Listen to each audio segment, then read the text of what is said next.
change your decision-making process. Ice Rod, if that's your go mode item and you've got Turtle Rock open, so many times that's the place to go, and both of these runners get started right in sync with one another. It's going to be a bootless seed according to Uncle, and we're set to go. Thank you, Captain Obvious, for bootless until boots, but yeah. Alright, so what do you want to see as the start here? I would like something that gives them a little bit of freedom to change their exploration pathing. So I like the bow. It's one of my favorite starting items. We get a real early map check there. Oh, I don't like the looks of that. So 2 pendant Lightwell, green pendant Hera. Ooh. Yeah, awful. So yeah, as I was saying, I like the bow as a good start because it opens up Eastern Palace, of course, now with that being a pendant. Ooh. So you would think that this being my favorite weapon, I would like this start a lot more, but it's very limited use at the start, and that's a fantastic double hit just to make things efficient here. I'm hit and miss with the Fire Rod here because it's fast, but it's also difficult to farm bombs with. So it's one of the more likely items. That and Cane of Burner, I feel, are the most likely items to miss the back of Escape with. So it's interesting, though. Oh, I don't know if that was intentional use of the Fire Rod from thalane there, or if that was more just a snap input. You have some spare shots, even if you don't pick up any extra magic. You do have some spare shots to fire, but it can still be a little bit of a risk to use them too early. Yeah, at least it did kill something, so it progressed the prize pack there, if that might play a role later on. Additionally, we've already had a lopsided escape once in this series as well in the first game where thalane didn't get bombs, Mclagging did. Didn't turn out to cause a problem, as the back of his escape's chests didn't really contain anything of value. But it is something that they've already had to face once before, so we'll see how this plays out. Right, and it's never the way that you want to see it go. You want to see either both players get the bomb because it's in pool, or neither player gets it because there's just no drops for it, and they have to consider whether to come back later. You don't want one person to get it and one person not to. It creates that sort of uneven play that never feels good. Yeah. Yeah. And now, speaking back to the Fire Rod situation, I do agree it is a rough start, but one of the things that I do like about getting is that gets Skull Woods accessibility happening relatively early on. It's not going to be a hunt, and it allows you a 4-bomb drop there on thalane's side, so that's really nice. That extra kill might have actually played a role there. Yeah, and there is one green sword guard that Mclagging could kill on the way back up that might drop it, or it could just be a shared enemy pool and one of the snakes or rats is in that and he'll get it as the next item. But yeah, opening up Skullwoods, especially when you have seen 2 pendant Lightworld, it's almost definitely going to be a crystal. So getting the Fire Rod or getting the hammer for Thieves Town is a similar idea. It is nice to see because you just get to instantly go for that dungeon, which is nice and safe to do. Yeah, and one of the things that runners tend to do as they're starting out a seed is they want to get their mind made up, or at least create a tree, a decision-making tree along the way. Like, if this happens, then I'm going to do that. If this happens, then I'm going to go here. And getting an early Fire Rod start just really kind of opens up that as a possibility. Oh, that's a fortunate single bomb drop there. The 50% drop rate didn't work for the green guard, but thankfully the short sword guards, which are in a different item pool, key to note, they did drop the bomb as well. So even if it's only one is all you need to finish this off. So still good fortune on that. Yeah, certainly makes you more comfortable. You don't have to worry about spending your fire magic. Finding more bombs along the way would, of course, be nice, but it's not by any stretch important. So here's a nice important one. There is a very easy to access small magic in the part there. thalane is not going to go for it. Only has 2 shots with a Fire Rod left, but you only really want the 1 here, so it's not too bad regardless. There's no need for him to go for extra bombs here, so should be fine. Yeah, with 4 in his pocket, he has Kakariko Village taken care of most likely after he finishes the escape. So certainly a most comfortable position to be in. Right, and the nice thing about having the 4 bombs is you need 3 for the main bit of Kakariko, then you can buy bombs afterwards, so long as you've found enough money within the Well, place itself. They have been starved for the money at this time, but Yeah. it'll come. Says the only other disadvantage with the fire rod is that for the enemies that you would normally blitz in one quick hit with any other weapon, they do take a while to burn, so that can get frustrating. But the time that you save on the ball and chain guard can definitely help out. So now we're into these 3 chests here. It's a full heart container, half magic, so That's what a lovely cool. start. That's really cool because Mini Mordon Cave has just been made so much easier with that now. Yeah, we won't have to be resigned to bomb usage. 8 shots on the fire rod is really not that much. And this also, as well as giving them half magic, it gives you the refill there. And there is no easy refill of magic at this point for them. So that's a real nice bonus coming out of the Sanctuary. Yep, very good 6-minute escape, basically, plus or minus a second for the 2 of them. Absolutely what you want to see. Kano Samara, okay. Yeah, and Canis Samaria, it sounds like it's, kind of a late game utility item to have. Obviously, Misery Mire, Turtle Rock requiring it, potentially Ice Palace needing it as well. But what it does do is it's a weapon that you can really use on blind in Thieves Town. So you now actually have a way to kill blind. And that could be beneficial later on. So Mclagging here is going to give us the Lumberjack check. Or at least that seems to be his plan. Freaking crows! I like this play from him because it lets you check the poultry, both green and blue tiers, as well as checking the bush crab here. And bush crab gives bombs. This is exactly why I like doing this if you're starter resources at the start, because there's a fairly decent chance with the 2 extra checks that you do compared to just pulling blue tier that you're gonna get bombs or money or something to help Kakariko. So, fantastic play. Absolutely, and the 20 rupees up on the ledge gives him that peace of mind. He knows he's not going to have to worry about that item. Last game they had a shovel up there. Probably the worst thing you can see is a fetch quest. Yeah, shovel or mushroom are definitely the worst to that. I'd argue mushroom might be slightly worse just because you could fate powder with that, and if you don't find powder otherwise, then you're thinking, man, I really want that extra jet. But yeah, so we're seeing Thalane actually did the green pull tier as well, but didn't get anything out of it. So that 1 extra check type that Mclagging did has given a decent bomb lead here. Won't have to buy any bombs from Kakariko, so even if there's somehow no more money in the rest of this village here, you won't mind. You can get enough money for the bottle vendor, so... okay. Ooh, oh my god, there's both of them! Well, Fighter Sword is a nice pickup. Red Meringue, who cares? Maybe it's good for menuing, maybe. I usually find... Oh, nice glove. I usually find the opposite, actually. It messes me up more than it helps. But an early game boomerang is okay because stun prize could be something important. So it's okay to get at the very start if you don't get the hookshot. And even if you do, sometimes the hookshot doesn't even do what you want for it anyway, because some enemies just die to it, like the crows. So, crows, you don't want to boomerang anyway because they're stupid. It's fine.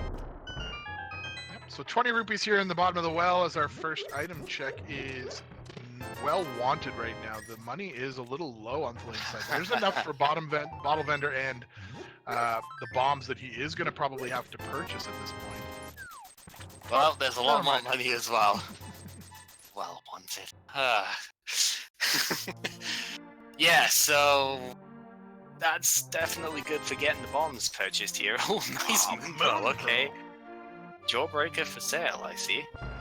Yeah, so we are 1 item away from Dark World access at this point. It could either be the hammer or another lift upgrade.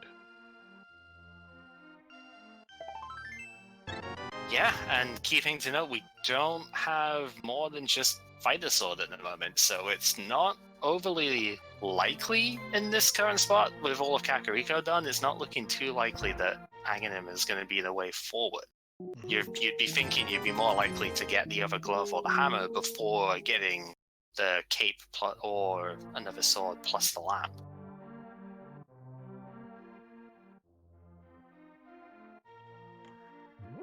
Yeah, and the number of checks that are available to them is dwindling rapidly. So needing only one item for Dark World versus the 2 for Aga, it just changes that probability dramatically. Of course, that doesn't mean anything. It could be very improbable and things can still happen. Randomizer being random.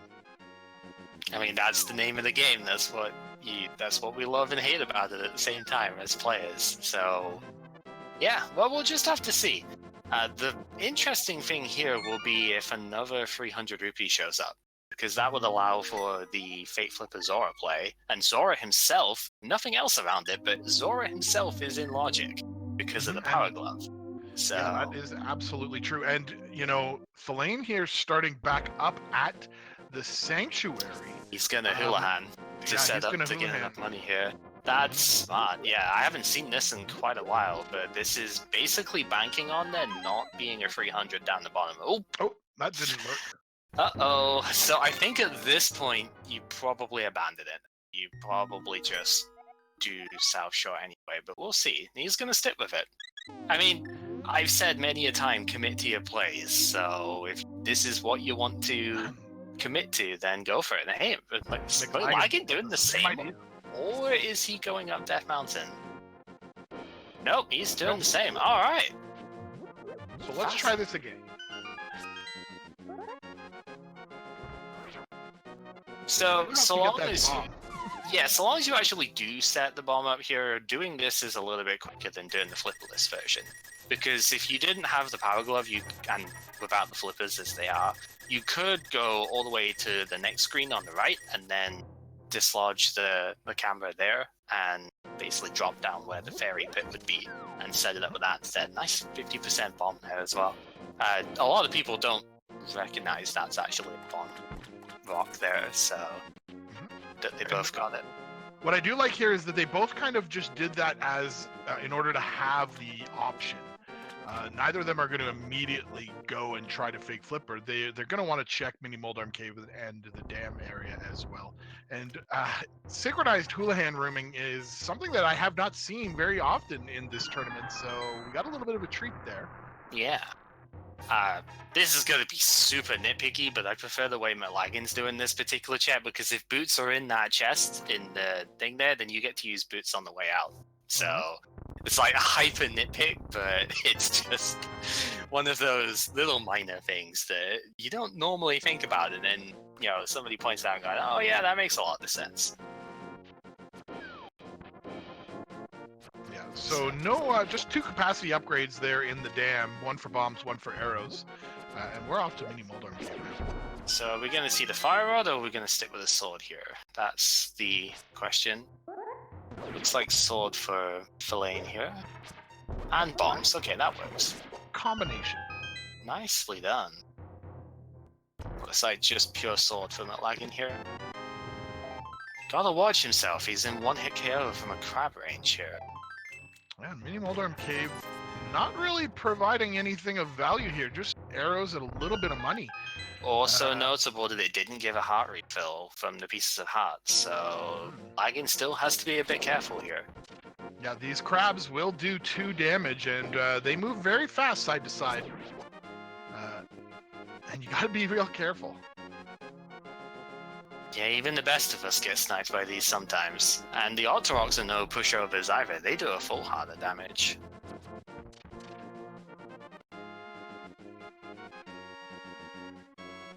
Yeah, so you can see holding the sword out just to be absolutely sure that that's not going to get in his way there. Yeah, they can ruin your day at this point in the season. I would early death like that would have a dramatic psychological impact on a player. Really kind of makes you feel like you're absolutely behind. And what an amazing pickup here from Ice Rod Cave. There was the strong consideration, do I still fate flip it here or not? Because I spent that time setting up the Houlihan, opting not to.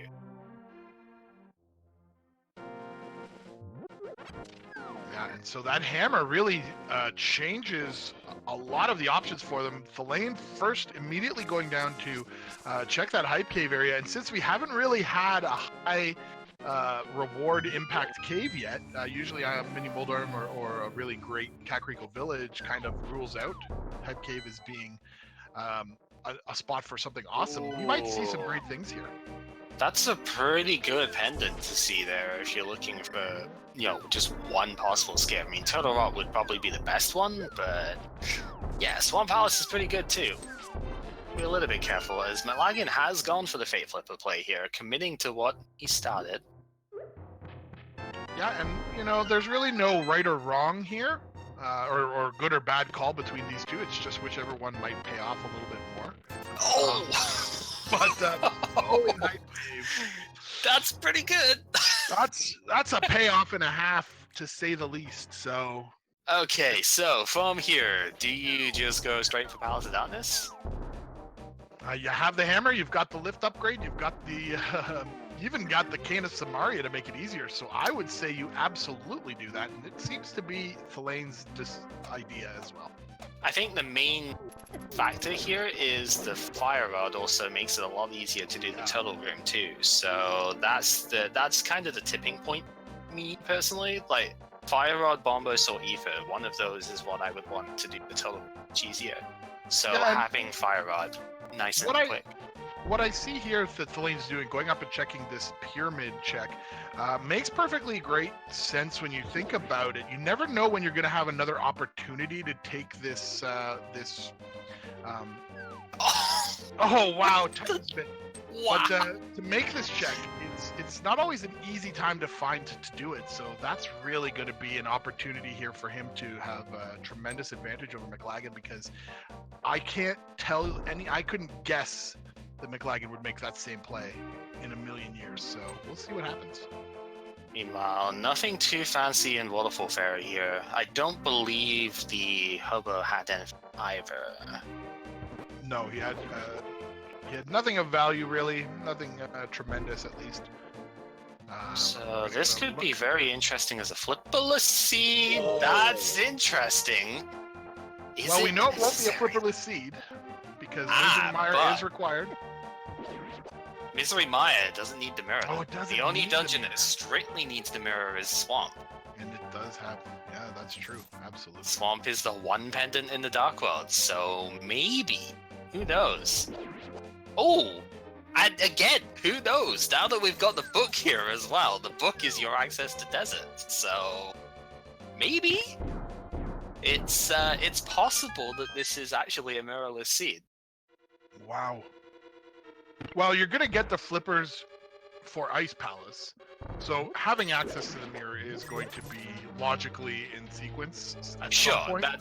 That's one thing that is important to note, is that the flippers are needed for Ice Palace by the logic. We can obviously fake flipper to it if we want to, but logically speaking, will the flippers to progress. But that doesn't mean they can't be in a really dumb spot like Turtle Rock, or looking at this crystal layout, Pyramid Fairy could have them. We have all the tools to get a 5-6 already, so... Wow, that is true. This is a very cool seed, actually. Yeah, there's so many options available right now. It's really interesting. So the one thing that is noticeable here, and it's unlikely that Thalane will never head to Zora in the event that he finds the flippers, but that is a key piece of information in Mclagging's side, knowledge of that mirror location as well. That book may be important early on. Finding it coupled with the mirror puts Bombo's tablet into play, and before he goes up to Death Mountain, the Ether tablet as well is going to be at least checkable. Hopefully finding a Master Sword before then in order to actually acquire the item. But what else is important to know is that one of those two items is required for this seed, because the book or the mirror with flute is how you are going to get into Desert Palace, which is a crystal. So it's definitely required to go up to Zora area at some point, so decent find from Mclagging there. And here Mclagging is proving me wrong, making the same call that Thalane did here to check the pyramid out. He's going to pick up that Titan's Mitts and put himself back at item parity, a little bit ahead actually, just with that knowledge from the Zora domain. I think this makes the most sense. If you're going to do Hype Cave first and then you have seen that the bow is there, I think this is the most logical approach that you could take. The only other way that this could have diverged is, well, okay, this is the one other way that it can diverge if you do Catfish first. But the only other way we really could have seen divergence here is if Thieves Town was selected as your opening gambit here. Do like Thieves Town, Skullwood, somewhere in that area, and going from there down towards Hype Cave. That would have been your chance to see divergence. Now, additionally, I'm happy to see this turn of events for both these runners because we had basically what amounted to two 100% seeds. Although neither of them did everything, they cleared Castle Tower and all dungeons were cleared at some point in both of their races, but between the two players. So this time we're not going to have that. Aghanim one is definitely out of order right now. Absolutely. Seeing the Death Walk flying there, and nothing going from Catfish this time, so... Oh well, what are you gonna do? Now, starting up here at Sanctuary on Mclagging's side, telling us that he's not going to be heading to Palace of Darkness just yet. Very interesting decision-making here. He's going to go over to Kakariko Village and do some of those checks instead. So I think maybe this is because he knows where the mirror is. And as a result of that, it might just be that he'd want to try and get that before doing Palace of Darkness. Oh, nice Master Sword. Master Sword, fine. Because walking all the way through Pod and having to death warp in places and you don't have the lamp for it, it's not the nicest of things here. Yeah, he does have two dungeons now here in Skullwoods and in Thieves Town that are 100% fully completable and within logic, so there's a lot of items to potentially check here. Palace of Darkness netting that Master Sword for Thalane is nice. It's not necessarily a great item advantage. Certainly necessary to complete the game, but you can find another sword upgrade all sorts of places as well, so... Sure, but it will help in the Moth fight, and it should be noted the Moth is the other 5/6 crystal here. So that is definitely a high priority for both players. Finally getting visible item there. Taking the death, I don't think that was intentional this time, but this room is really hard to get through when you're only on one or two hearts. So, meanwhile, big key into small key from Mclagging over here, so it's nice. You're going to be able to check this without dropping down the pit. Would have been able to come up anyway by the looks of it, but that's neither here nor there. It's just one of those things. Ooh, okay. That's actually really good for the end of this dungeon. So nice that he checked this before going to the back part here. Yeah, and I believe Thalane only got to the first item in the maze there, so he does have to go back there. He got both. I heard the audio for getting the item. It's just one of the items that doesn't show up in the dark. So it's these ones here that he needs to get. Really good use of the fire rod here. You don't have to use the fire rod to get these chests, but because of... Dang, alright, that's a bit of a game changer. Because of some of the items that will be in there, you want to use the fire rod if you have it there, regardless. So it's really good heads up play for that. Yeah, now finding that boot here. Oh, and flute to go with it. Are you serious? Palace of Darkness. What? So all the mobility. So Lamb cannot be on Death Mountain. No, can it? Could you have gone to that chest? No, because yes, you could have gone to that chest because it was in the Harmless Hallway. So that didn't require the lantern to get to necessarily. They had plenty of keys to get there. The boots, on the other hand, were in a dark room. Yeah, so boots, of course, mean that you can't have, say, Lamp in Bonk Rocks or King's Tomb or something. But yeah, that's definitely a very interesting step here, and looks like Thalane has basically gotten off on the right foot here.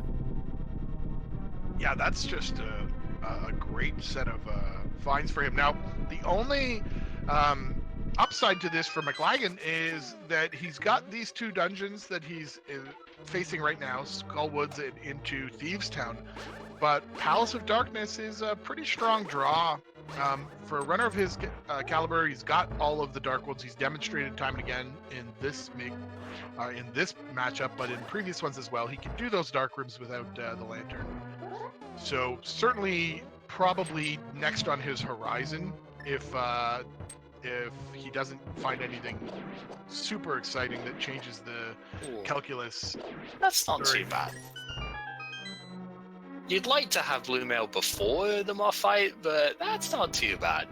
Still not quite as good as what we've seen previously. But Blue Mail and Magic Powder, it's nice safeties to get out of Skullwood, at the very least. Mm-hmm. And they're also going to make him, he also has access now to that Mad Batter check, so in an efficient place to find it, I suppose. He hasn't had to go back to Kakariko Village yet.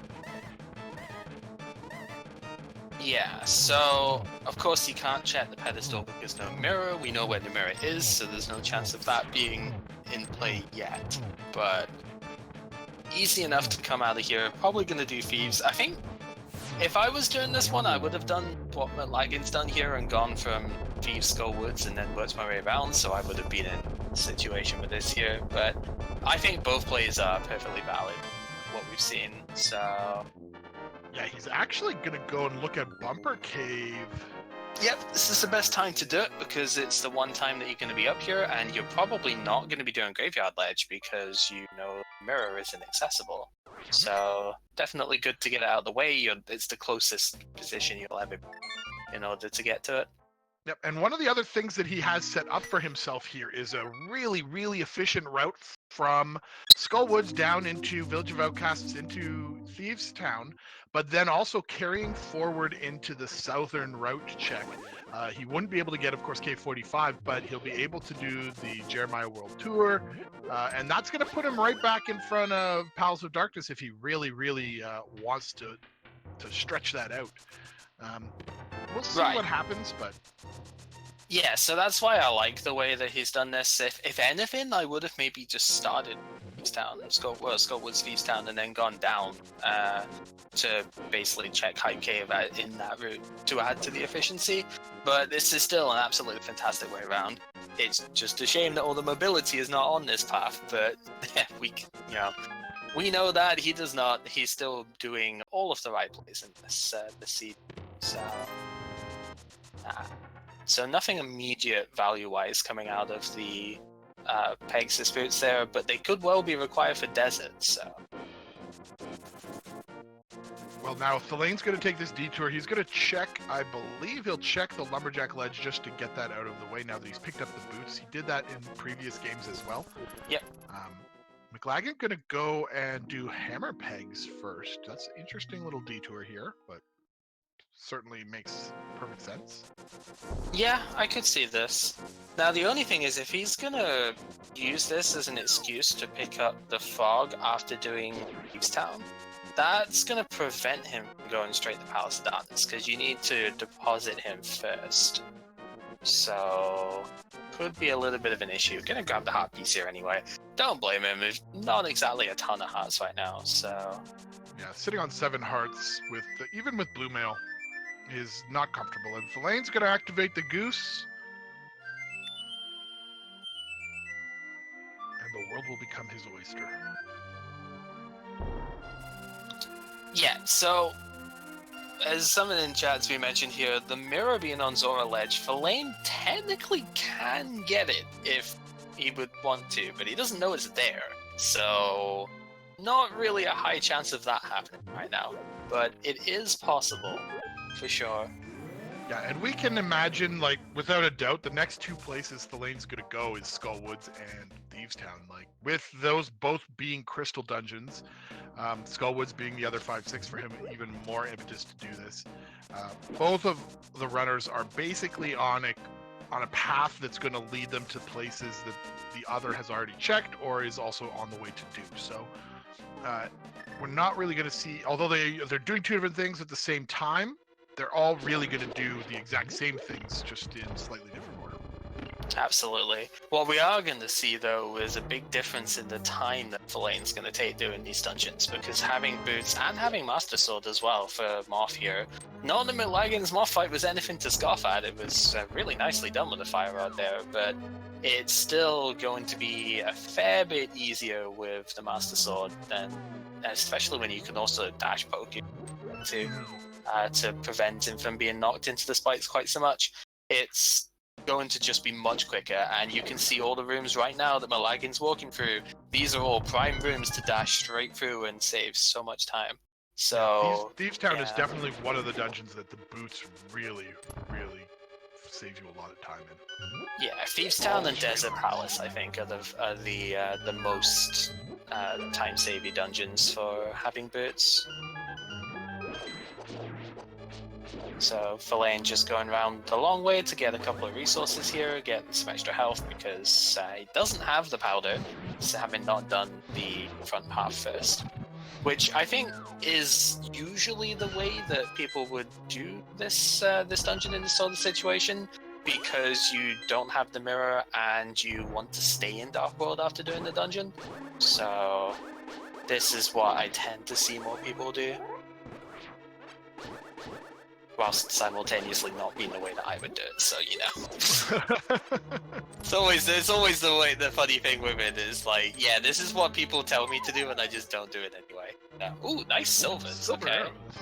so that'll help a little bit for doing a couple of fights here, mostly Vitreous when we get there, but it'll be nice for the Helmsword King too. Now, Thalane, of course, when he picks up those silver arrows, he'll have to be reminding himself that they exist. In the first matchup, he forgot and did Master Sword silverless strats on Ganon when he had silver arrows on him.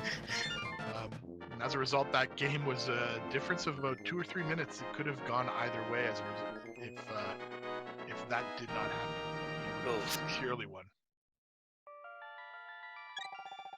So the one drawback we are going to see from Thalane's back first route here is he is going to have to check the second chest here, which is something that he didn't have to do because he already had the second item.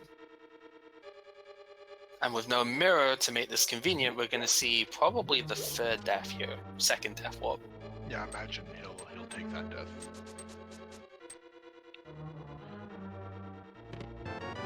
Meanwhile, down in the basement here, we have Blind picked up. Luckily, no way that the hammer would have been missed getting here, so no chance to miss that lovely 5 rupee. Don't know how you live without that.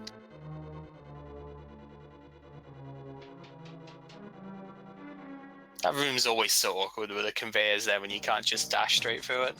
It just feels bad.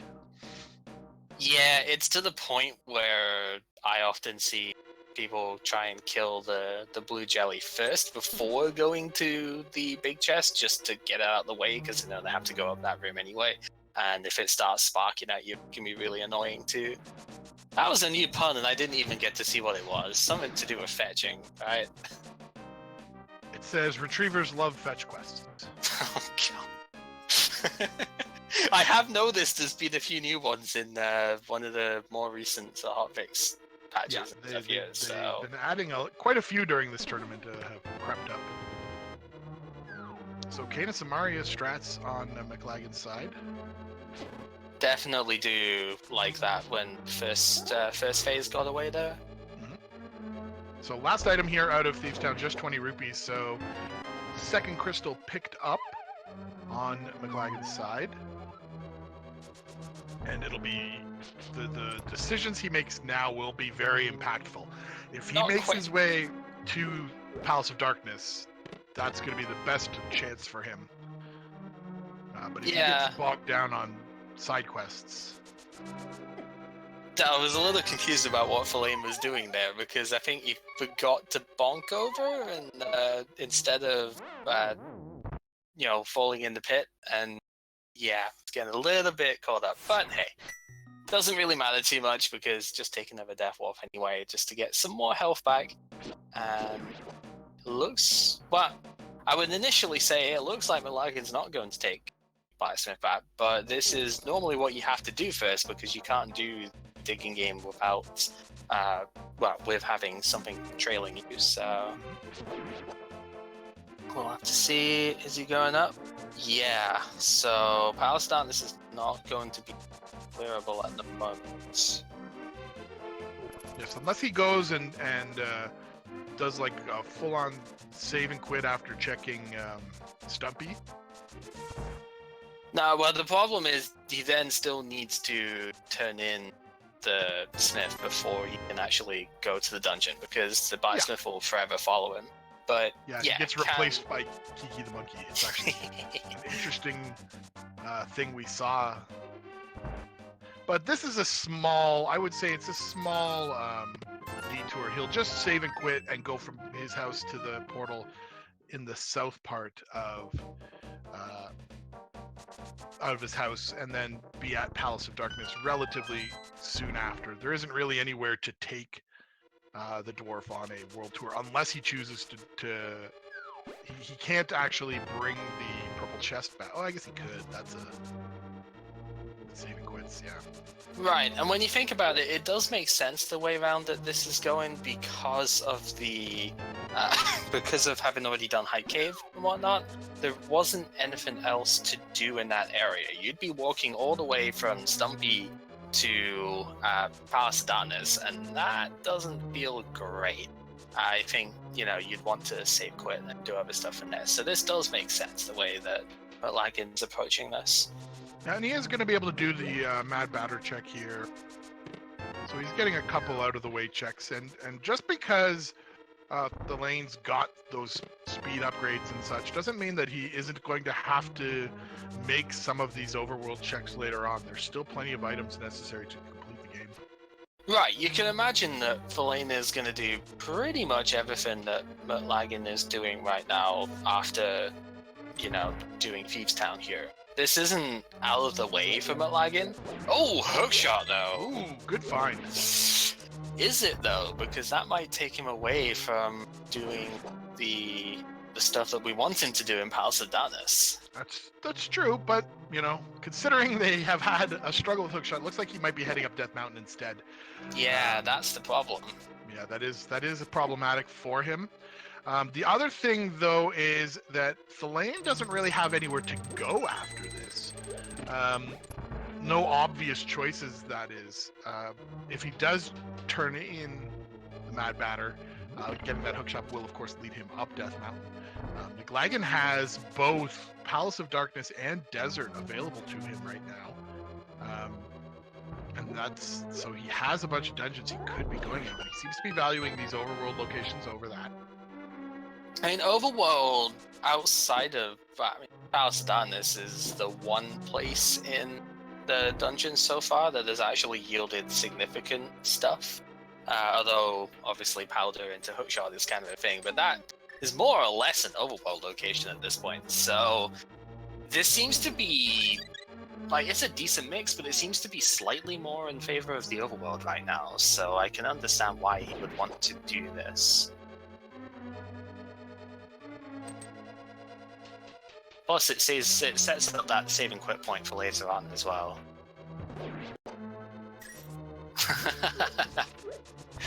Dead rocks, as always. So that changes his mind. He's just going to go to the east side of Death Mountain, come back and do the rest of it later.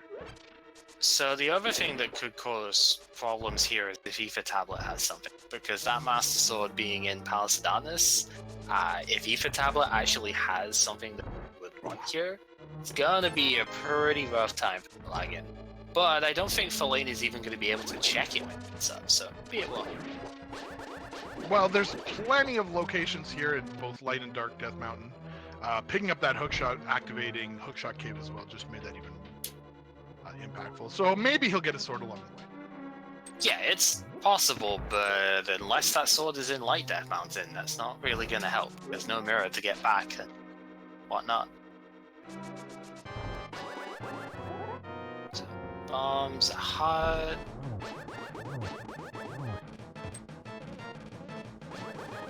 Not really too important. The first bottle of the seed, I guess? Question mark. might be important. It's hard to say. Too bad it didn't have anything in it, though.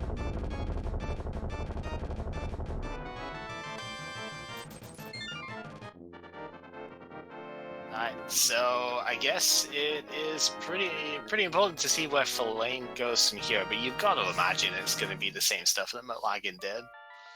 Yeah, he has now some of the things might be impactful if he does choose to head up to Zora for the fake flipper route. Probably not what he wants to do. He clearly, the best call for him at this juncture is to go for that hook shot to make that south check. Just opens up some doors for him. Oh, I think I see what Mclagging's going for now. This is Green Pendant up here, isn't it?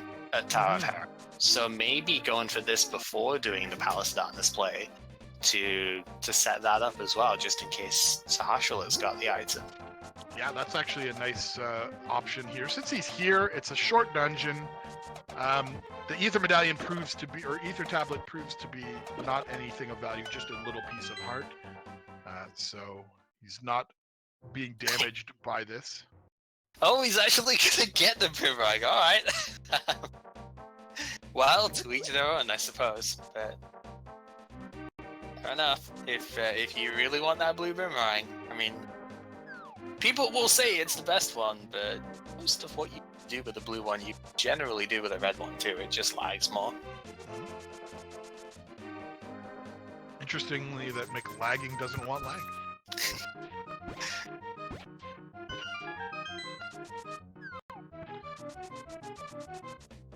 Alright, so we do have one item plus the green pendant still to see in Tower of Hera here, as Thalane is going to grab himself a nice blacksmith over here.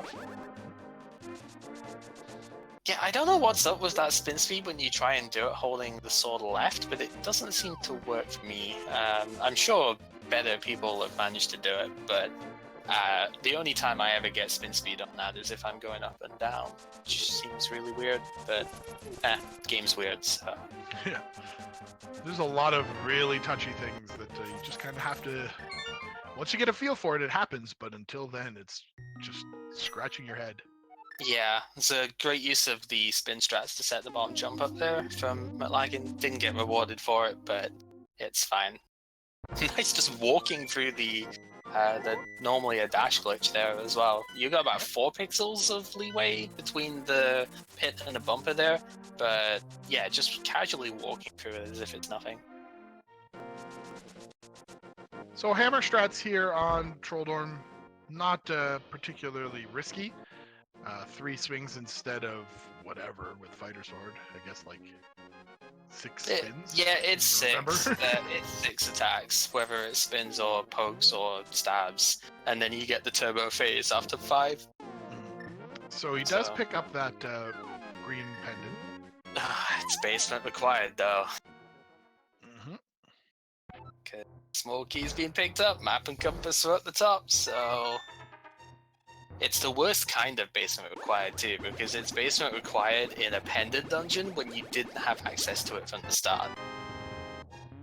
So Thalane getting his hookshot here as well, most likely having the clears that he does, will just flute up to the Death Mountain area now. Yeah, that's clearly the path to take at this point. Now there's one other thing that Mclagging didn't do. Oh, okay, I guess we're gonna get this first. This is also good. There's one other thing Mclagging didn't do, and that's check what's on the floating island. So, depending on the way around the set, because he also didn't do Spiral Cave, so probably isn't going to check that as, well, he might check it, but it's gonna take a bit longer than if he'd just done it first time he was up there. Well, I would assume he will head back across the top and go down Spiral Cave at this point. Did we actually get to see what the medallion requirement was there? It was very... Ooh! Ice Rod in the basement there. Super great find on Mclagging's side. That was exactly the same as the scene earlier. Please. Okay, so that's pretty good for Mclagging here, because that is definitely required, and yeah, it's a bit of a nasty spot for it. Potentially, yeah. You might want to just leave it and go, can't be important. Come back later if I have to, kind of thing. So we'll see if Thalane feels that same way. Now, I didn't get a great glimpse. I think it might have been Ether Okay. on the medallion, just because I couldn't really see anything, so it looked just like an empty coin. Yeah. So maybe it was that vertical shaped lightning bolt that I was getting. It's hard to tell. For the record, there was also another empty bottle in the Maya shed as well, so both players have one now. Shame that there's nothing in either of them. It's kind of annoying, actually, but, you know, what are you gonna do? I see Fellaine is not setting up hook speed again there, but that's fine. Looks like he's getting some good pumping going on there, so got up those stairs really quickly. Okay, this is also something we didn't end up seeing from Mclagging. Actually, it was what was in Spectacle Rock, because Dead Rock's kind of got in the way. So, fortunately for him, it's nothing this time. Because once again, there's no way of checking it from here because there's no access to the mirror. Right. Which is also why you see both of them have gone in bottom right exit of Paradox Cave, as opposed to the one that you can use to mirror that block there.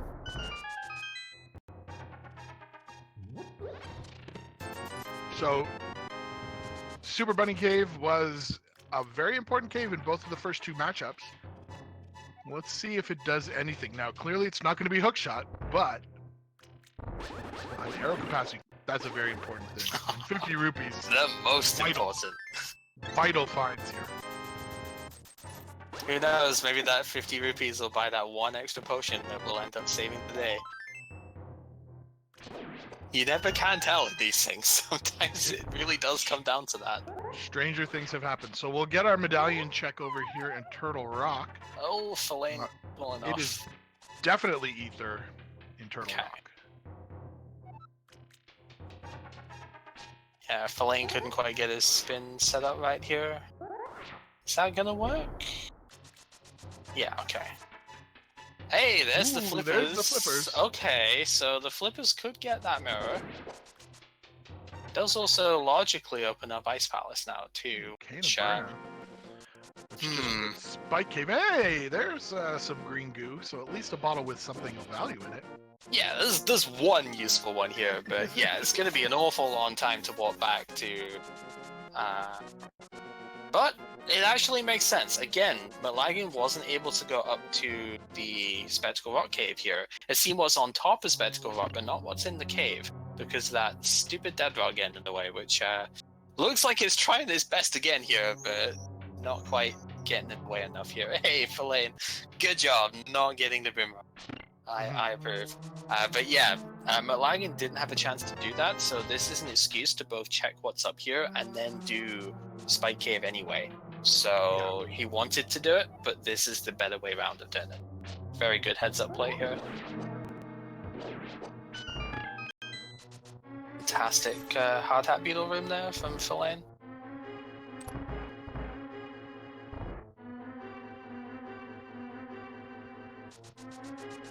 So, I wonder at this point if you just go and get that mirror first. And I think the catch with that, though, is if you get that mirror first, you're probably going to end up doing Ice Palace before Palace of Madness, because you know it's required and it's kind of there. You know, it's easier to get to from that point.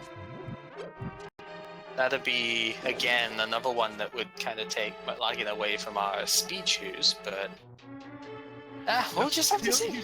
He is also pulled. I mean, they've clearly, both of these runners have shown a predilection to avoid Ice Palace in the previous two seeds. They've kind of skipped it whenever possible. So that might play a factor. I'm not saying that it definitely will, of course. But one of the other things that I will say has happened is that Mclagging picked up that green pendant, so he's probably really thinking in his mind, you know, Saharshila's hut, we haven't checked those three chests in the back as well of that as that turn-in, which might pull him in the right direction for that check. So we'll see what happens. He is definitely going to get the mirror first, though. So that's fine, because that makes Palace of Darkness a fair bit quicker. So at the very least, that will help out here. So it looks like Thalane is not going to be bamboozled by the Ice Rod in the basement here. Very, very good. Commit to the plays that you make. If you're going to go for the Pendant Dungeon, then stick it out and get all the stuff in it. If you're not, go mode at that point.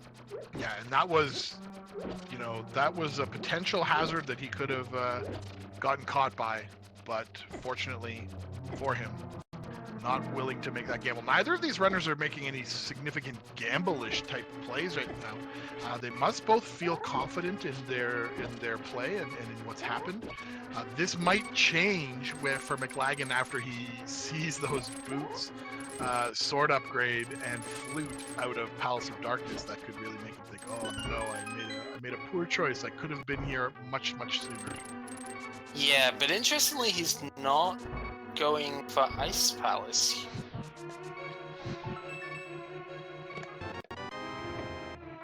Do we maybe think? No, couldn't be going for Swamp here, right?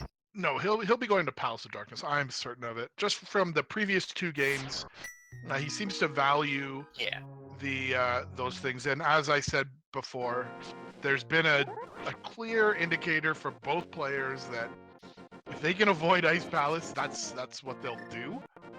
And since he's definitely got places to go, dungeons to clear before Ice Palace, I would be very surprised to see him go there until it's his absolute check. So he'll do this Palace of Darkness, get access to Misery Mire potentially, if he finds maybe a medallion in Desert Palace, which he also could do. Yep. So I just thought it was kind of interesting because I've never really considered which particular spot is quicker to get to, like Palace of Darkness from here. But I imagine actually going to 4 and hammering up is the quicker way around. So yeah, we're going to see Sahashala check here as well. Sets himself up quite nicely not to get caught up just a heart piece, but it's fine because the Ice Rod was more than enough reward out of there. And Mclagging hasn't gone here at all yet, so there is this check too.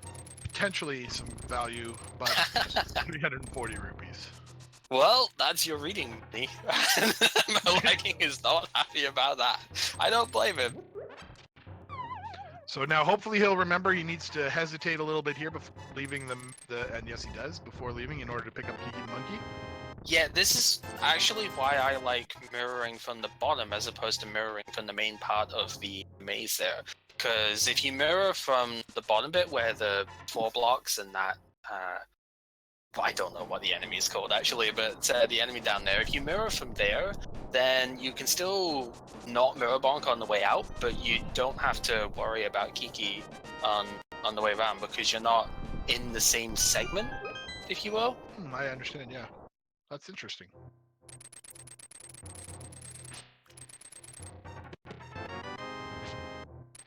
So Thalane getting the flippers here as well. And Mclagging will be getting... at least the nice thing about this is there's no need to death warp in here, because there really isn't any need to when you have a mirror.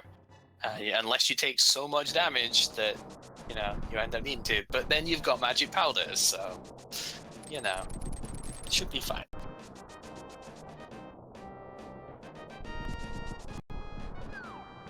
So Thalane also going for the Ice Rock. Gets a nice fairy drop there too, just to save a little bit of magic here. Perfect timing for it. So with the flippers in hand, you would thinking at this point that Thalane might well go to the Zora area, get those checks out of the way. Yeah, it is a fairly substantial signal to the players. Keep in mind that they don't have the lantern yet, so that Palace of Darkness play is still kind of a weird middle space. It was logically able to find some of the parts here, but not all of them, and so it's very curious where that lantern might be. Now, it could, of course, be in... oh, it couldn't be in the Pyramid Fairy either, because Palace of Darkness was the 5/6 crystal, and Helmsar King got to get through the dark to get there. Yeah, exactly. Where it could be, though, is in Ice Palace. I'm assuming the flute, being the flute, having access to the flute outside of the Dark Rooms could well be in Ice, because the flute gets you up to Death Mountain to get the flippers, which would then lead you in Ice. Yeah, the other thing that might actually get Thalane to heading up to Zora is he does have the opportunity to do Catfish into... Oh no, he doesn't. He doesn't have the mirror. Ah! No, he doesn't, unfortunately.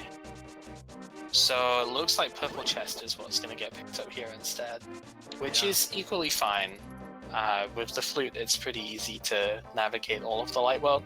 The flute is kind of limited without the mirror, though, because the mirror is really what helps out. You can, choose wherever you're going in the dark world, like do a dungeon, mirror, then flute to wherever you need to go. It's like, as much as the flute is your speed enabler, the mirror is really what puts it over the edge. And not having access to that is rough. Yeah, exactly. So we're seeing the same sort of... I don't know if he's got the time. Nah, he's fine. Oh, he did. Whew. So there's his Master Sword. I'm sure he's happy to see that. Doesn't have to worry about not being able to defeat Ganon at the end of the game. I think Thalane just realized, I don't have the mirror. I can't go from here. Whoops.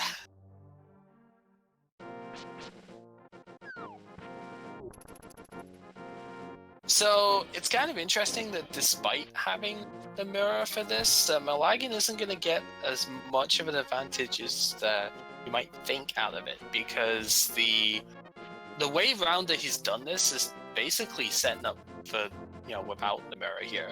And yeah, just trying to check what the item was picked up. I think it might have been the map, but yeah, there's not really as much of an advantage out of this because of where the big key ended up. You're doing a hammer jump, and that's fine, but the mirror really helps when you don't have to check all the other stuff, or you've already checked the other stuff at the top first. And it looks like Thalane is going to go to the bomb shop actually from this path. I would have thought that he might have run over to Ice Palace. He did pick up those flippers, but coming up here, I think he's going to Pyramid Fairy. Yeah, this also makes a lot of sense too. This has been available to him for a while. It is a sequence break, but it has been available for quite a while. Mclagging finally does get the boots here. Doesn't get to leave the room before it goes dark again because the anti-fairy got in the way, but that's more just that you can't move whilst the room is going dark again, so just a tiny bit of delay on that. He'll pick up the flute here and go, oh, yeah, man, Palace of Darkness, you were great. Yeah. But this also tells me that Thalane probably will carry... He hasn't gone up to the Catfish, so he'll probably carry this up to the north, and then... I keep thinking he has the mirror. Like the third time in a row. But he might still go up to Catfish, just to tie in a little bit more efficiency here. Yeah, Mclagging definitely would have realized he got the boots because he deliberately went in and used a fire rod in that room. So I think boots... Oh, nice mirror shield. I think boots actually do show up in the dark anyway. Yeah, they do. Now, what's very interesting here is we're seeing that they're going to come back together basically with item parity in just a few moments as soon as Mclagging kills Helmstar King. And I'm surprised to see that Mclagging is in this position. They're pretty much neck and neck, actually. Yeah, there's really not a lot to separate, and I think it's kind of interesting that effectively Thalane has just followed everything that Mclagging has done post doing Palace of Darkness. Yeah, so even though he's had the flute for the longest time, the majority of the game has been spent in the Dark World, and you can't flute in the Dark World. So the flute itself hasn't yielded much. The boots definitely have, but at the same time, looks like it hasn't really made quite as much of it. And on top of the fact that it's been a low impact thing, he's still a Zoro domain check behind Mclagging. So that opens up 2 dungeons now for Mclagging that Thalane doesn't have access to. Thalane's access right now is Ice Palace And he appears... It's probably gonna drop down here. Yeah. Yeah, now he might go up to Zora, or he might go into Ice Palace. Both of these are accessible. So I think he's gonna do Hobo first He's and gonna then do- flute to 8 and then go from there. Because having the flippers, you can stand on the shallow waters, so it's much quicker than swimming back out of here. Yeah, and now this is really, I think, if I were to guess who's in a more advantageous position, it's actually Mclagging, which surprises me. Just because of that time that Thalane's been able to play with those two key movement speed items. Yeah, it's definitely interesting. You would expect that Thalane would have a little bit more of an edge, but it's not too significant. Ooh, and he's actually not Oh well. Probably just hasn't thought about it. That's fine. It's not like a world of difference here, so it's really not too much of a problem, but just an interesting point to note. So really, he needs to go to Zora. Okay, so he is going to Zora, so that's going to put them at fairly even. This is the check that Mclagging has to do that Thalane has done. That's going to be a heart container, I believe, here in... So then the only other big difference I can think of between the two of them would be purple chest at that point. That's the only other thing which... I mean, that and an ether tablet check, pretty much the only two things separated. Yeah. Neither of which are contain impactful items. So there he sees the mirror up on Now, is this a good or a bad thing for Lane here? Like, internally speaking, because you're thinking, oh yeah, mirror, I can do desert now. Oh, wait, mirror, I can do swamp now. That puts pedestal fully, well, lamp aside, that puts pedestal kind of in logic. Yeah, I think you don't worry about it too much, to be fair. You have 3 crystal dungeons to go to that you can clear out, and if you find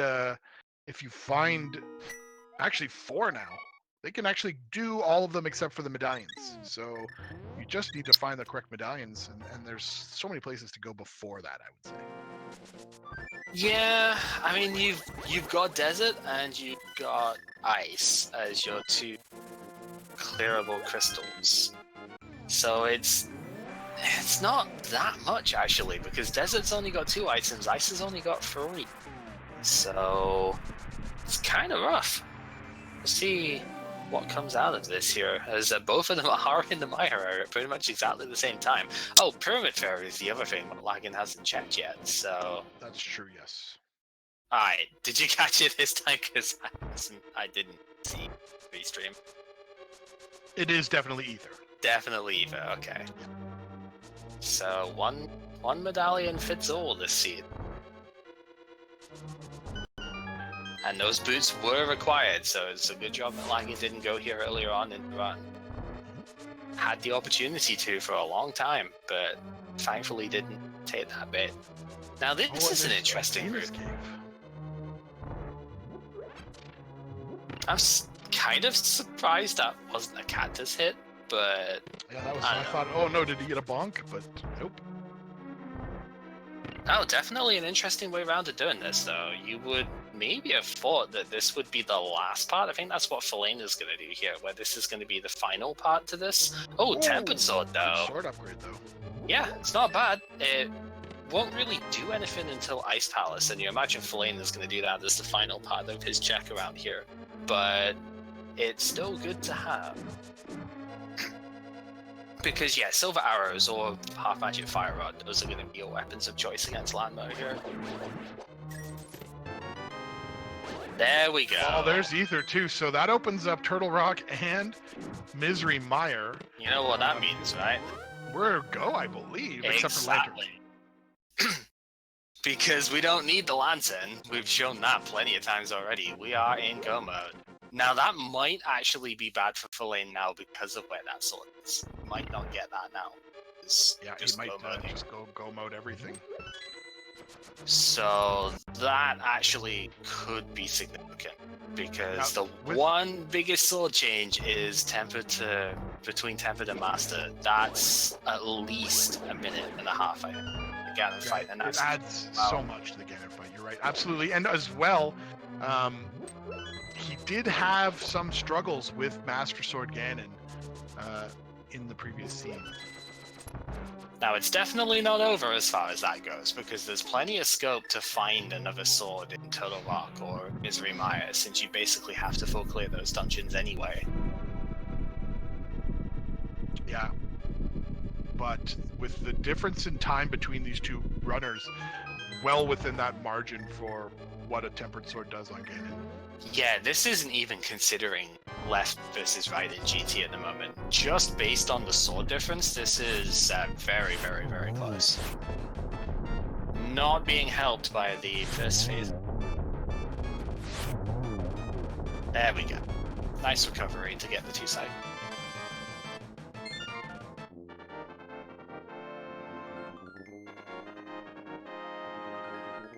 So I would fully anticipate he'll be going into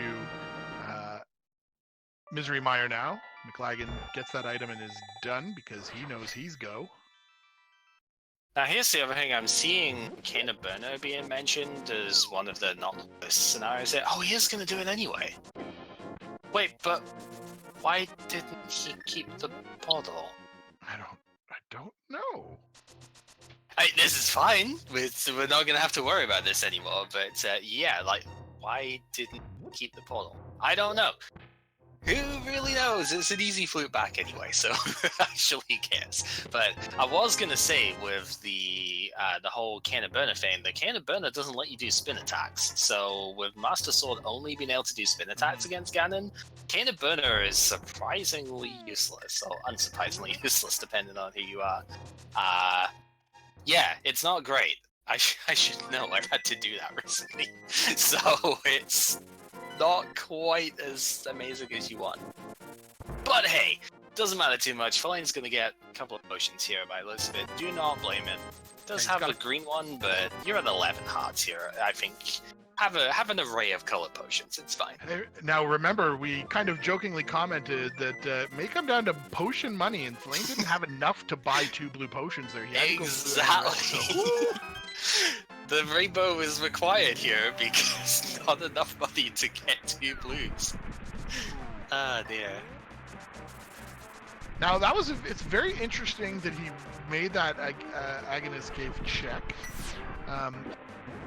If he doesn't realize that maybe he's not feeling confident in his lampless, but I can't see that being the case. Lanternless Misery Mire.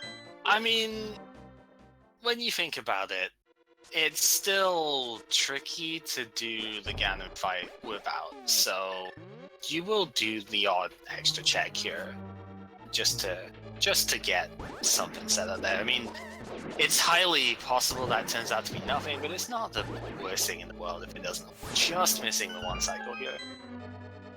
Something I need to get him to teach me to do, actually, because I haven't really looked at that with Fire Rod myself. See if Mclagging gets it. Ooh, yeah, definitely. There you go. Oh, that was cool.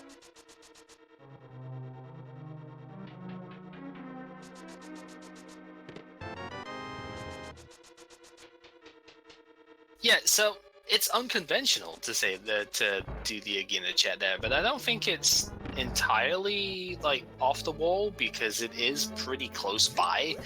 Maybe the ordering is a little bit different, but I could easily see, most people doing that after doing Misery Mire here. Well, he definitely had an intention to go pick up potions, right? Because yes, he fluted. So maybe he was thinking ahead. Well, I'm gonna go get potions anyway, so I'm fluting back. So absolutely, yeah. It's his thoughts. that can definitely be a deciding factor too, and really. There's not a guarantee that you would find a sword in GT anyway, and if you've already struggled in the past with this Master Sword, you're gonna want to not have to do that.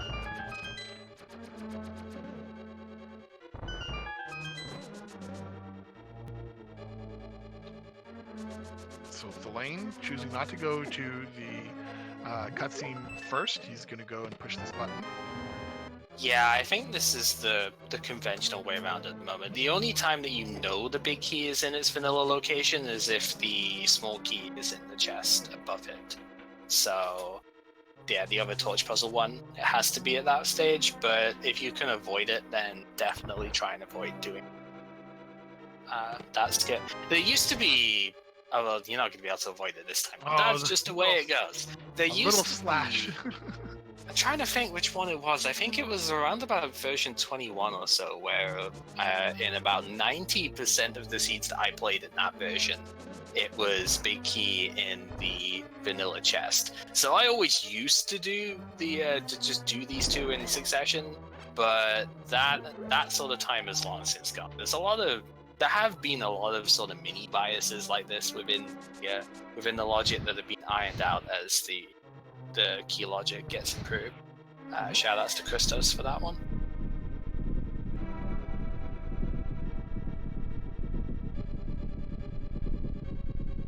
Yeah, we are definitely in Goma here. The only dungeons that are left to do, Ice Palace, which we have full access to, and both Misery Maya and Todoraka Ether, so we don't have to worry about that. 1/4 of a cutscene difference between the two runners. Yeah, this, I mean, we said at the start we wanted this to come down to execution, right? So this is exactly what it's come down to at this point. And yeah, considering how late the boots and footwear, I mean, yeah, it's worth noting just how much later those were picked up. There really isn't a whole lot of time difference here. Either one of these runners could take this. Mclagging getting trolled there by those anti-fairies, or not Mclagging, sorry, Thalaine got a little bit hung up by them. Yeah, he could have just blocked that laser with a mirror shield, actually. It's kind of... It's not something you normally think about, but the mirror shield actually just bounces back. Doesn't do any damage to anything with the bounce, it's purely theatrical, but very But I say unconventional, this is your kind of old school setup for doing the dark room there. Yeah, he got it pretty quickly. So we'll see if, Mclagging is doing the more typical sort of ass one, getting a little bit shot in the face there. If you hold your sword out to the right, then hug the wall on the left-hand side, the block will be lined up with the switch no matter what. So you just need to place the block down and then push it up if it's not already in the switch. Yeah. Oh, and I like his use of the can of burner here, just to make life easy for himself. Yeah, just to avoid a couple of hits there. Normally, at least the strat I tend to see is take a couple of hearts of damage there, but if you use the can of burner, you don't even have to do that, so... Of course, nobody's crazy enough to try and do spooky action in the dark, so we're not going to see that today, right? Yeah. I totally don't have a video up on that. What are you talking about? I don't know that I've ever seen it, but very interesting. I mean, okay, so when it was first discovered, it was one of those that were just looking at how the thing works, and so, you know, the very basic throw the block into the pit thing was the first thing. That's how it was discovered. So I was looking into that, dicing up a little bit, and then somebody gave me the stupid idea of, right, now do it in the dark. So like, okay, sure, let's do it in the dark then. So, you know, why not? It's stupid, but you're never going to do it in an actual race. But it's funny, and that's... Meanwhile, yeah, Vitreous with Silvers, there's not a whole lot to talk about here. Silvers do 100 damage, Vitreous himself has like 128 health or something, so he does survive a hit, but it's... You know, just making absolutely sure, right, which dungeons do I need to do again? That's something I do quite a lot as well, if I, you know, because I don't use a tracker, so it's like, which ones do I need to do again, or which, you know, is it Swamp or Ice I have to do?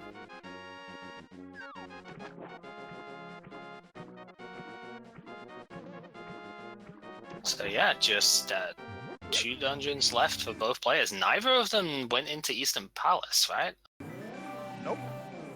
Eastern Palace, they managed to avoid pretty much anywhere they didn't go into any dungeons unnecessarily, so that was pretty cool. Yeah, and the one pendant dungeon that was required, both of them went in, and both of them stuck with too, because that was an awful ice sword location to go for. Yeah, that could down in. easily have been a mistake. Yep, optional Hera basement. Having to go up the tower first, that very easily could have tripped people up. So good to see both of them stuck with the play they were going for and didn't leave it behind. Now, Yeah, go no. mode Ice Palace is about 3 minutes. Not very much room for divergence between them as long as they don't start hunting for additional items. Yeah, the biggest thing that could sway this here is how quickly the Ice Palace bomb jump gets set up, because even the best of us sometimes don't get this first try. And, you know, if it's just not your day when it comes to bomb jump stuff, you could lose a little bit of time to this here.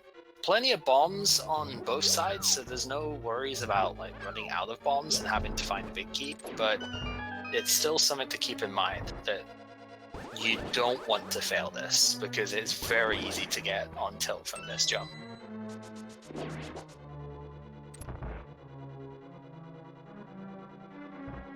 So thalane is first up. Fantastic dash setup That was there. really nice setup.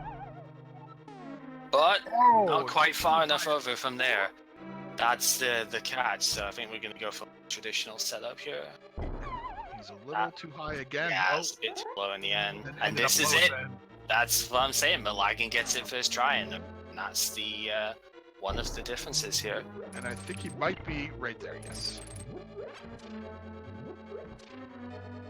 This is the sort of jump that, like, usually you want to try and line up with a shadow, but some people line up with different things here, so you really want to make sure that whatever sprite you decide to use for this, that you make absolute sure that you are You know how to do fully it. comfortable for it. And I know thalane is, like, people at this level be comfortable no matter what, but like I said, sometimes it just isn't your day with these things.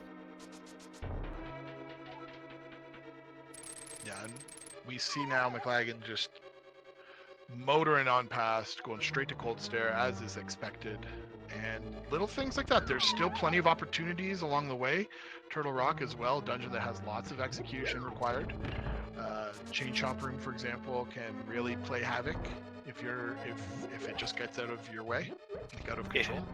If you're able to keep sword beams to the chain chomp room, that is a massive help. But that requires you not getting dead rocked on Death Mountain, and we all know that isn't going to happen.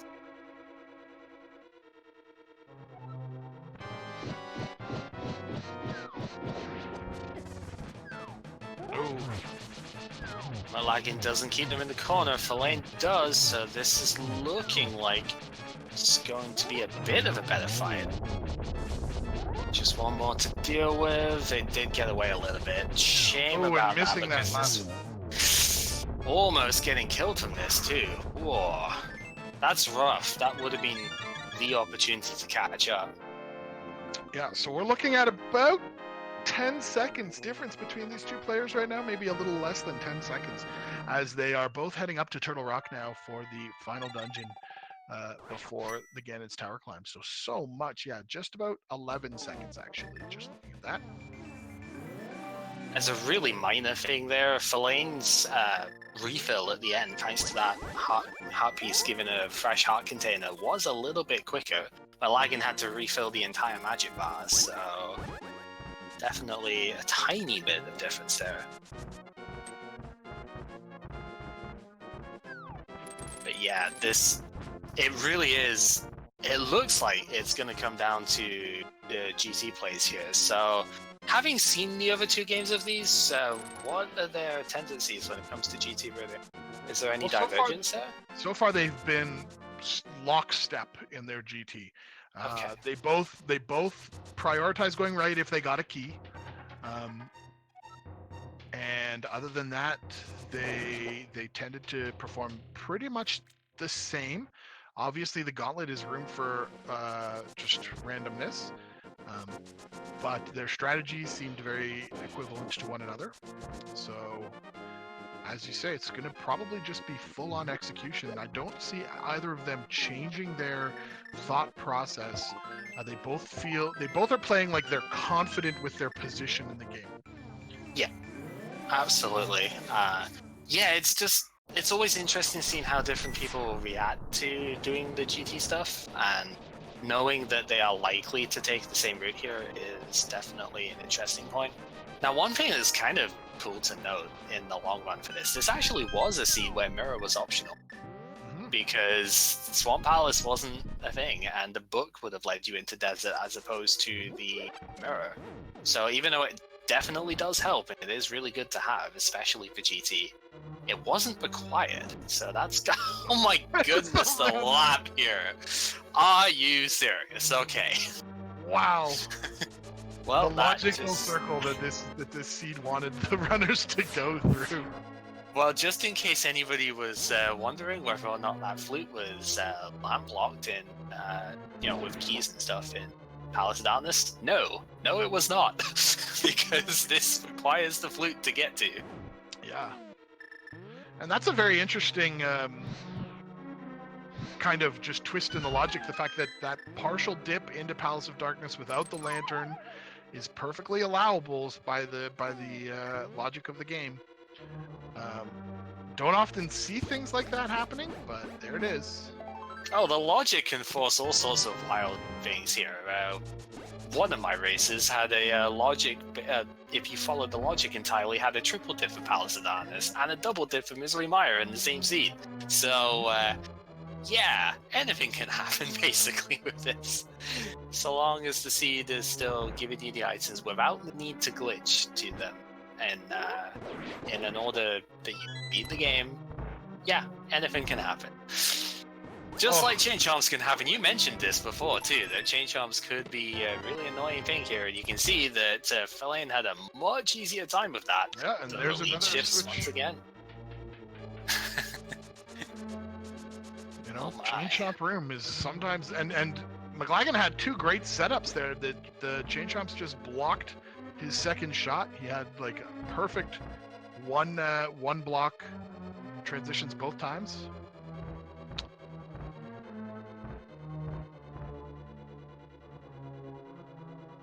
Yeah, so it's just these little things that most of this is going to be purely execution, but some of the stuff here is... Thalane just got locked up on the hammer pegs there, so that's a little bit of a slowdown.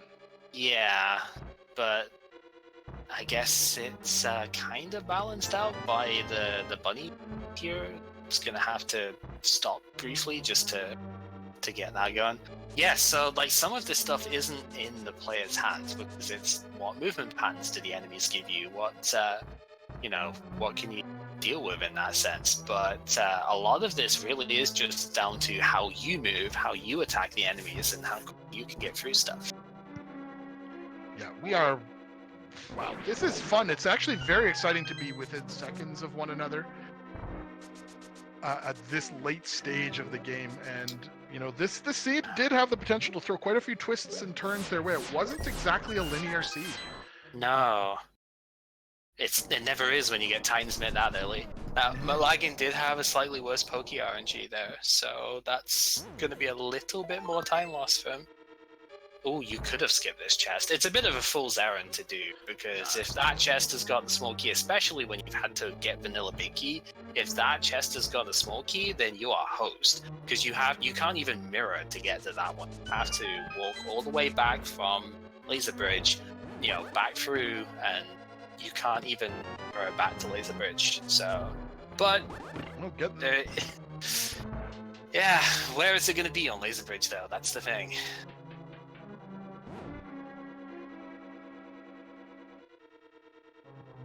See, Mclagging taking a little bit longer on the menuing there as well, switching to different items than just Kane and Samaria, so again, just another tiny little bit here, which could end up making all the difference.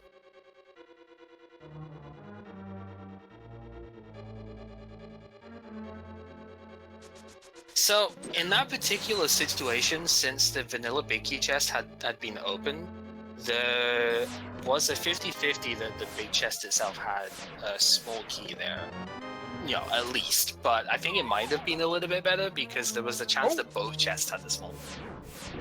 Yeah, bit of a fall here, just making sure that guy's not getting away. It is the last chest because of course it's the last chest. Why would we want convenience in our lives? See, Mclagging is doing laser skips anyway because he doesn't have the mirror shield for Pyramid Fairy. So... It's kind of interesting, but he could just use Cane and Burner here. I think it's most likely to switch to it just to play safe here. Both players having a little bit of trouble on the pitch. But I think one equivalent, basically equivalent fall each. I think Thalane's fall was very slightly less costly, but basically one fall each.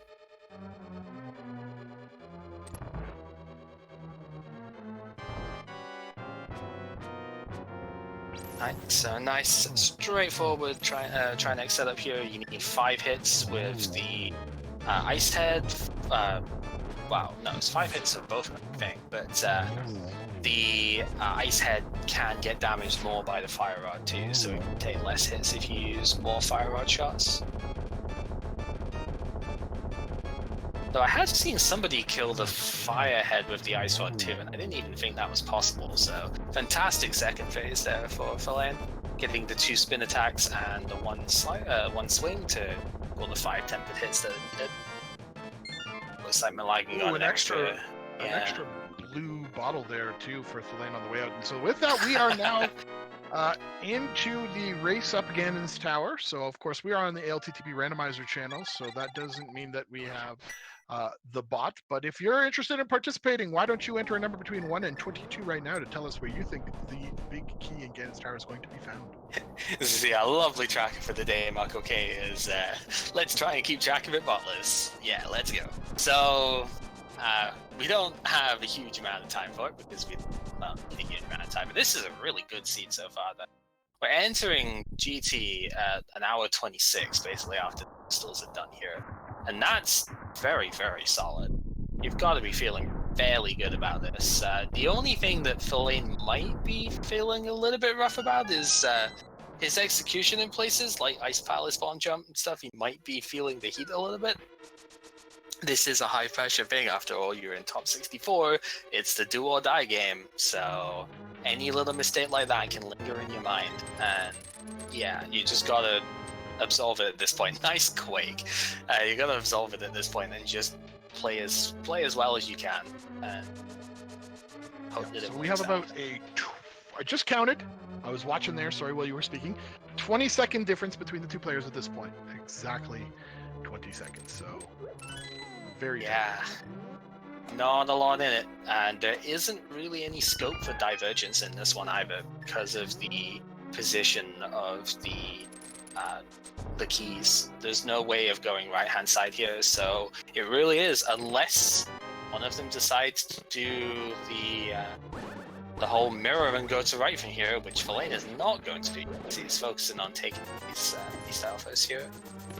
Not expecting to get big key in this room, as you would say. So yeah, Thalane is going to continue on left hand side. Is Mclagging going to follow? That's the one potential divergence here.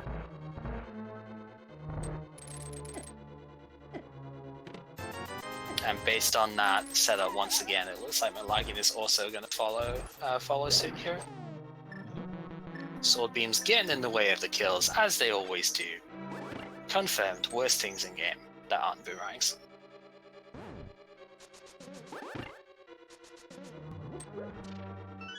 So, speaking of Thalane eschewing the red boomerang there, just using standard Cane and Samaria stuff for these rooms, which is perfectly fine.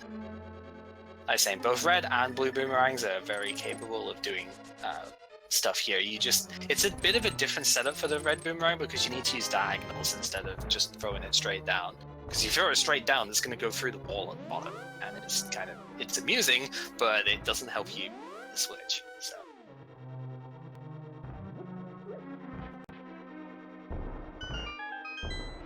we see the so-called Rando room here. Usually called that because people apparently don't know about this one before Randomizer.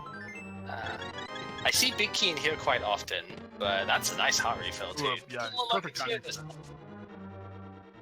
So, is it going to be right side with no access to just go straight right? That's going to be the question here. Well, Bob's Chest is the next pick, number 14. This is something I've noticed within this logic, is that it very rarely seems to be on right-hand side, but if it is on right-hand side, you usually don't get a small key to get over there first. So It's really annoying that way. I believe this is the furthest they've had to go in their thesis to find the big key. Oh, it's not there, that's for sure. So we're heading to behind Ice Armos. Yeah, Tower Hera was needed for the basement, because Ice Rod was there. Feel that lag. It's even worse because of the mirror shield. That big old fat shield in the way. Of course it's on the right side. Right side. Okay, so the other thing that I've noticed with this is that if it is on right side, more often than not it's in tile rooms. So we'll just have to see. But that's just to spite me, really.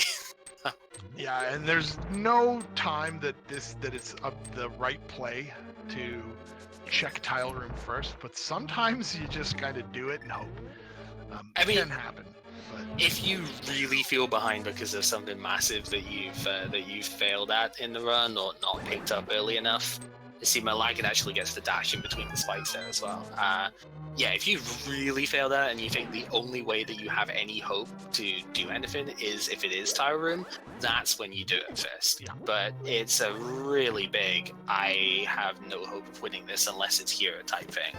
yeah, it's definite come from behind situation. So let's see what happens. Oh, one shot. Okay. 21. Well, so that's kind of a frustrating point, but most people won't actually do the so-called Dark Magician strats to go aside here, which is basically go left into the mini Stalfos room, get all the chests in there, then go right side.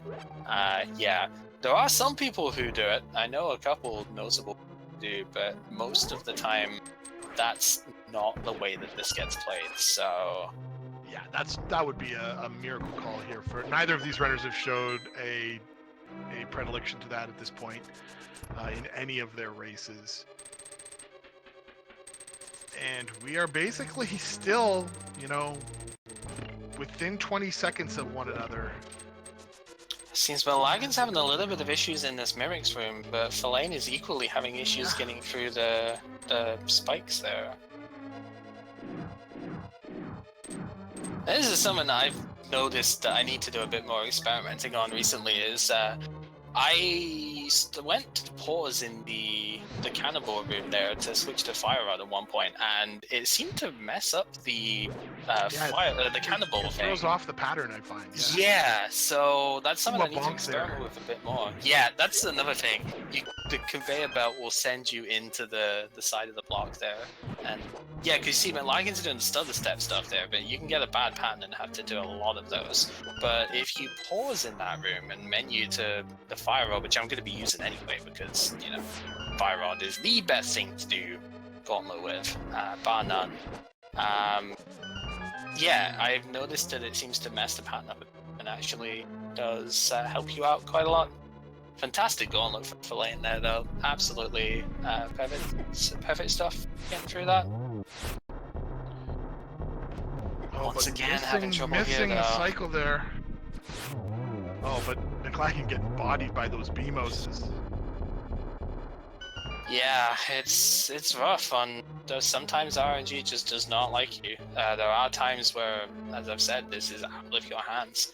And the one thing that I know thalane's got a lot of potions, but it's going to take quite a bit of time to refill that magic using that. So might end up taking the NNG route here and going for the full magic. Perfect one cycle on Mclagging's side is going to give him another maybe 5 to 6 second pickup in time. Yeah, that was absolutely beautiful. Not goodness, it looks like they patched this room in the meantime. The emergency patch on that room. It doesn't matter what you do in that room. Sometimes it just does not work. If the movement of the enemies is just particularly bad that run, you will not get through that. Even with Gold Sword, it's not perfect, and Gold Sword's got a larger hitbox to push them out of the way. It just sometimes doesn't work. You see, yeah, thalane did go for the NNG full magic part, also waited to make sure that there was no tile room despawn here. You haven't seen the opponent dot done yet, so you gotta be thinking you might be in with a shot. And it's looking like more and more like we're coming down to the final fight execution here between these two players. The rest of the dungeon is after Trolldorm is pretty straightforward. Yeah, effectively what this might well come down to is, do you one-cycle phase 1, Ganon? And how are your silver arrows? I know Mclagging is particularly good at getting doubles from what I've seen in the past. So, if Thalane is not on top of his game there, he might end up missing. What a place for the shovel! Please let that lead to the 4th sword in the credits. Please, just do it. Trolldorm dodging Mclagging's attacks there. Gotta think that was a poke. Yeah, there we go.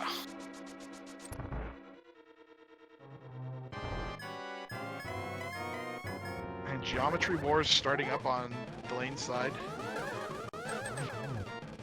Looks like, oh, almost got the triple there. These are not particularly great setups. Yeah, that's... This looks nice. It's hard to get the spin attack to go straight horizontally. You really need to slash for that. But then it's kind of tricky because of the fact that then you just might miss the shot entirely or get hit by something else. Good four cycle for it though. It's not too bad at all. Looks like Mclagging did get an extra hit there, but it's going to be hard to... Yeah, because you see, we ended up being too far away for the spin. So... And then timing the spin to make it go horizontal is also super precise, and he missed a cycle in comparison. So that's just a little bit more time here. So Thalane is going to have to focus here, make sure he gets the 1 cycle on phase 1. It's the most important one to get the 1 cycle on because this is the one you have to do a sword spin for. He does get the setup. Got the double. That should do it. Yep, there's the 1 cycle there. You can use the hook shot or even Cannon Burner if you're feeling spicy for this and feel like lagging for like 10 hours. But doesn't need to, so it's a very quick 1-on-1 there. Nicely set up.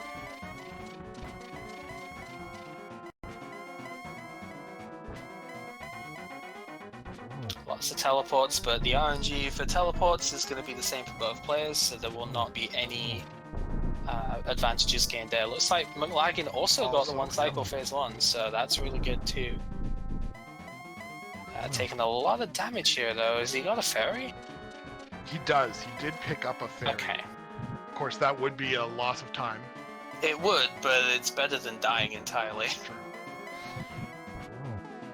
And he would have picked up that blue potion, so he's got that as well. Yeah. Oh, that was close. Yeah, just a little bit. Oh, half a heart. Just take your time, set the shot up, and there we go. Thalane has got it. As long as Thalane doesn't fall off this bridge, and I jokingly say that, but I saw it happen a couple of days ago. Oh, Mclagging missed a silver arrow there too. Oh, yeah. So with that, Thalane has completed the race and has actually achieved a speed racing TV time of 1 hour, 37 minutes, and 32 seconds. Oh, just be a little bit careful here, Mclagging. That's it. Get easy double to finish it up, or the single because there's only one thing left. Wow.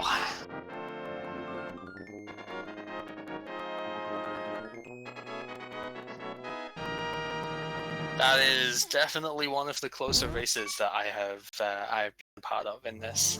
Fantastic, both of them. Mclagging finishing with a speed racing TV time of 1 hour, 38 minutes, and 7 seconds. Just 35 seconds difference in the end. That's fantastic to see.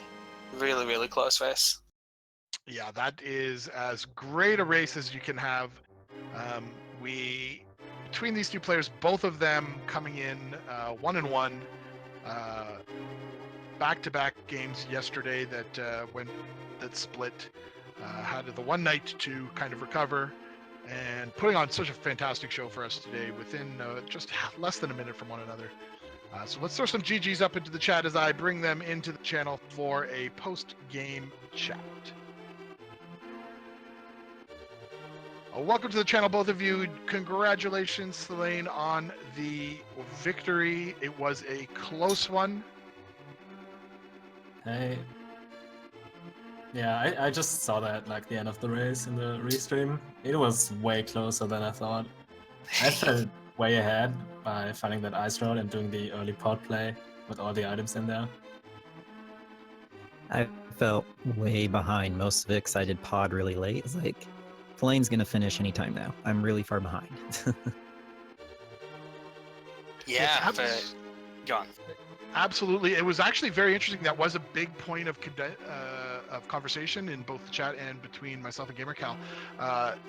The Palace of Darkness play, Thalane, that you got there early, picked up the boots and the flute, lots of movement, all the movement speed in the world that you could want. But Mclagging managed to stay on parity with you throughout that whole time. He didn't get to Palace of Darkness till much, much later, and there kind of was a moment where we could see that you were fairly equal. And in fact, you guys passed the lead back and forth in that last, 25 minutes or so, several times. It was quite an impressive race.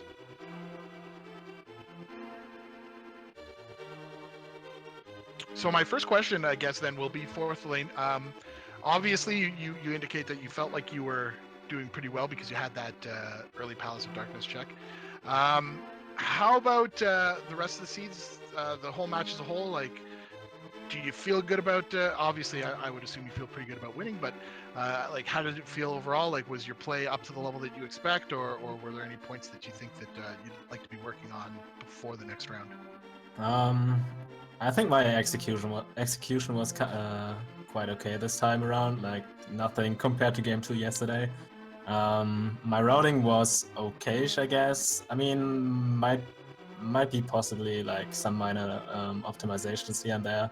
I messed up the purple chest, for example. Like that was not smart at all. But yeah, all in all, I was like pretty happy with my routing. I mean, it paid off. So why would I not be happy? I guess. So, tell me about that Agina. Oh yeah. What was that all about? Yeah, I thought like when I picked it up, I was like, okay, that's definitely gonna be a question because that looks just fishy as fuck. Actually, I was in Desert Palace and I was like thinking, okay, I'm in Go mode now, so I got Maya left and T-Rock, and I kind of don't feel too well about Maya Darkroom, although it went good in the end. So I was thinking, okay, so I definitely want to grab some potions, so I'm gonna flute over to the witch before doing that. And then I was thinking, okay, where might lamp be at this point? Like, what did I check? And for some reason, I thought I picked up the flute in pod in a dark room. So, like, I don't know. For whatever reason, I thought Agana should be the lamp most likely. And after I grabbed that, I was like, wait, lamp's not in here. Oh, I still have Sahashala left and also Eastern Palace. So yeah, after getting it, I was like, oh man, I don't know why I expected that, but it really paid off, I guess, in the end. That's fair enough. I thought, so if it wasn't for the fact that Gomo was in that area, I figured you might well have checked it after Maya, but I think it was more just the timing of it sort of threw me. I was like, wait, you're checking it now? Okay, but why? And it makes sense now when you mentioned that having not done Maya yet, maybe the lamp was there and you wouldn't have to do the dark room. Yeah, that's kind of what I was hoping. I mean, I kind of expected it, to be honest, but then I was like, Tempered Sword? Wait, I mean, that's good, but where's lamp? Yeah, so kind of like that, I guess.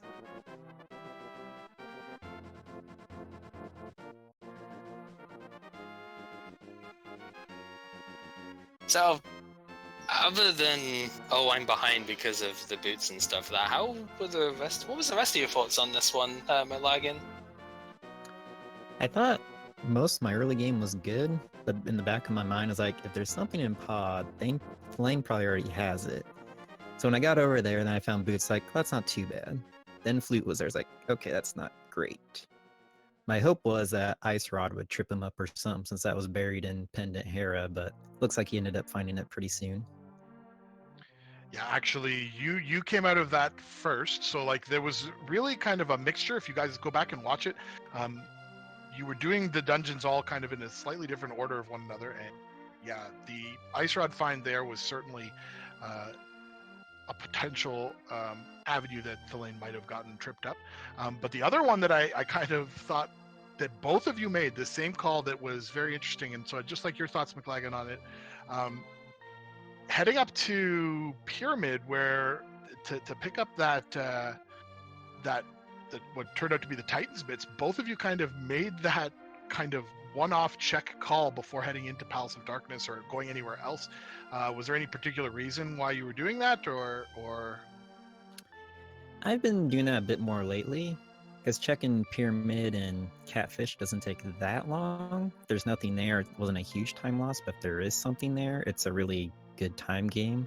Like in our game 2, there was a sword there, which I had much longer than Thalane did. And so, Thalane, my question then would be like, were you thinking back to the fact that Pyramid maybe burned you a little bit in game 2, and that's why you made that check at that time, or?